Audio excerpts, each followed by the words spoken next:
Барыгызга да сәламнәр. Татмус ТВ каналында Showbiz тапшыруының чираттагы чыгарылышы. Яңалыкларны сезгә мин Фәннур Фатыйхов сөйләрмен.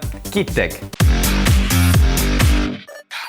Татар эстрадасының иң яшь җырчысы Лия Шәмсина шатлыклы хәбәре белән бүлеште. Ул машина йөрү таныклыгы алган. Димәк, Лияны без тиздән юлда да күрә алачакбыз. Хәзер җырчы кызның үз машинасы белән фото куйганын көтәбез. Ришат Ихватуллин Инстаграмында кызыклы видео барлыкка килде. Баксаң, ул Алия Карачурина белән самолетка кирип бара. Моны берәү төшереп алган, ә Ришат үзенең аккаунтына күчергән. Алия белән Ришат арасында нәрсәдер барлыгы күптәннән билгеле булса да, бу видеодан барысы да аңлашыла. Бу күркәм пар икәүләшеп кенә каядыр самолетта китеп бара. Мәхәббәт шундый буладыр инде күрәсең.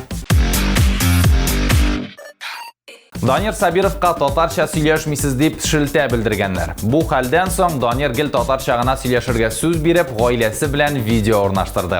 Җырчы егетнең Инстаграмына кирип, әлеге видеоны тулы килеш карый аласыз.